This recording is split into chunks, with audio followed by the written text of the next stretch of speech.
I've always hated moving. New neighborhoods, new neighbors, unfamiliar sounds, it all puts me on edge. But after the divorce, I didn't really have a choice. I found a small studio apartment on the third floor of an old brick building. It wasn't much, but it was clean, cheap, and most importantly, quiet. At least, it was supposed to be. The first night, I heard a soft knock on my wall. Not loud, not insistent, just tap. Tap, tap. I assumed it was plumbing, or maybe the building settling. Old places do that. I ignored it, but it kept happening. Same time, every night, just after 1:00 a.m. Tap, tap, tap. I figured it was coming from the apartment next door, 3B. I hadn't met the guy, but I'd seen him. Tall, thin, always in a brown coat, even when it was hot out. Never made eye contact.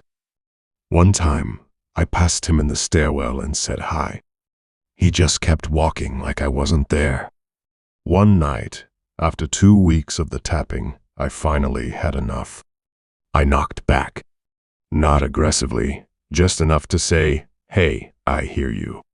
There was a pause. Then 3 knocks in response. The next morning, I left for work and noticed something taped to my door. A small note. Just 5 words. "Please stop knocking." He listens. There was no name. I checked the handwriting. It was shaky, hurried. I looked down the hall. 3B's door was closed, as usual. I thought about knocking, asking him if he wrote it. But something about the note. It felt wrong. That night, I wore earplugs, slept through the tapping, woke up around 3 a.m. and reached for some water. That's when I saw it. The door to my apartment, my front door, was unlocked. I always lock it. I checked everything: windows, closets, under the bed. Nothing was out of place, but I couldn't shake the feeling that someone had been there. The next day, I went to the building manager, asked about the guy in 3B. She frowned and said, "That apartment's been vacant for months." I blinked. No, that can't be right. I've seen him. He lives there. Brown coat, middle-aged guy, kind of tall. She cut me off. "Sir, I'm telling you 3B is empty. It's being renovated. You want to take a look yourself?" I said yes. She unlocked the door. Empty. No furniture, no signs of life. Just dust, paint cans, and silence. I stood in the middle of the room and listened. Nothing. Then I walked back to my place. Closed the door. Locked it twice. Later that night, at 1:04 a.m., the tapping returned. But this time, it was coming from inside my closet. I froze. You know that feeling when your body knows something before your brain can catch up? My mouth went dry. Every part of me screamed to run, but I just stood there, staring at the closet door. 3 slow knocks. Tap, tap, tap. I didn't move. I barely breathed. My phone was on the kitchen counter 10 feet away. It might as well have been in another city. I waited a few seconds, then reached into the drawer by the bed and grabbed the only thing I had, a flashlight. I didn't even turn it on. I just held it like a bat. I edged toward the closet, every step slow, deliberate. I reached out, grabbed the handle, and yanked it open. Empty. Nothing inside but my coats, my shoes, and an old box of books I still hadn't unpacked. I even got down on the floor and looked behind everything. Still nothing. But that didn't help. That was worse, somehow, because I heard those knocks. I wasn't dreaming. I wasn't half asleep. The next day, I didn't go to work. I stayed home, watching that closet, that wall. I even left my phone recording video just in case. For 7 hours, nothing. But that night, as I sat on my bed, lights on, flashlight in hand, the power cut out. Just a low click, and I was in darkness. No storm, no warning. And in the silence, I heard it again. Tap, tap, tap. This time, it was on the other side of the room, near the air vent. I got down on the floor, crawled to the vent, and listened. Behind it, faint but clear, I heard breathing. That was it. I couldn't take it anymore.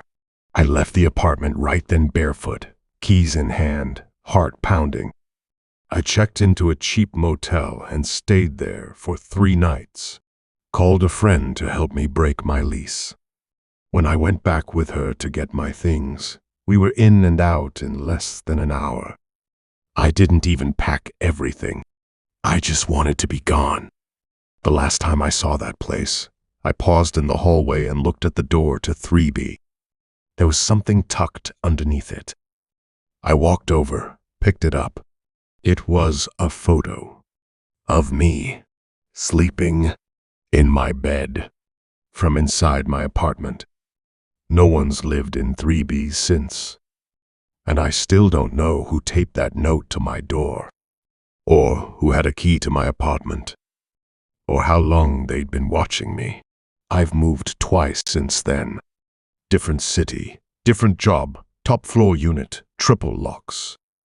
But some nights, usually around 1 a.m., I still wake up, heart racing, certain I heard it again. Tap, tap, tap.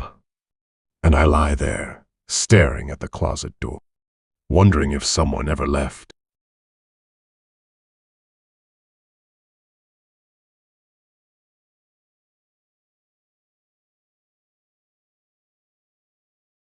I found the mirror at a flea market.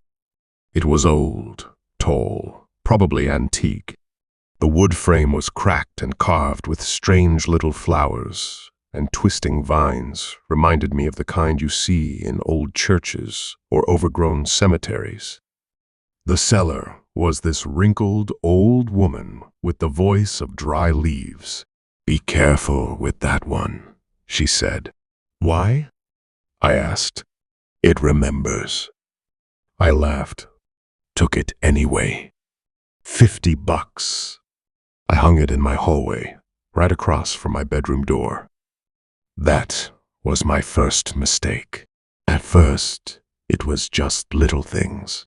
I'd catch movement in the mirror when no one was there. A flicker, a blur. I chalked it up to poor lighting, tricks of the eye. You know how you want to see things sometimes, especially you're alone. But then things got weird. One night, I came out of the bathroom and saw someone in the hallway mirror. A man, standing perfectly still. He was wearing my clothes, but something was wrong with his face, too pale, eyes too dark, like he hadn't slept in weeks. I spun around.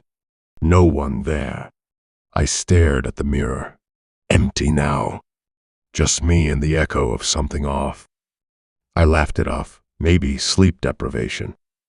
I'd been working late, skipping meals, stress hallucinations. Happens to people. But then noticed something worse. The man in the mirror would stop matching my movements. At first, it was subtle, a slight delay in a wave, a slower blink. But over days, it grew bolder. I'd brush my teeth, look up, and he wouldn't move. He'd stare, dead, still. I'd walk past quickly, avoiding eye contact, but I always felt him watching. Then, 3 nights ago, it happened. I woke up at 3:17 a.m. sharp. No noise. No dream. Just awake.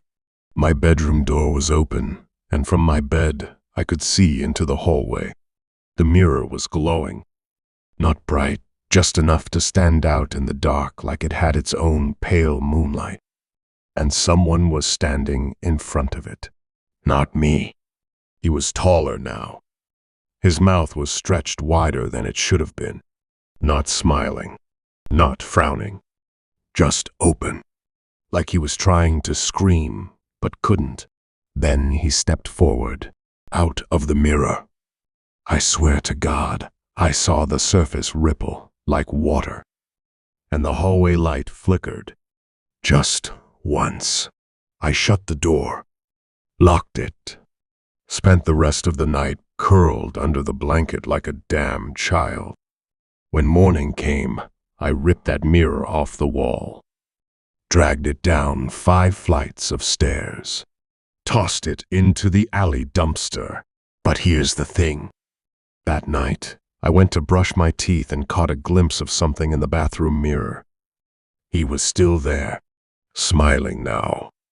And this time, I wasn't moving at all. The scariest part. I'm writing this down just to prove I'm not crazy, because the more I see him, the more I feel like I'm the reflection, and he's the one who's real.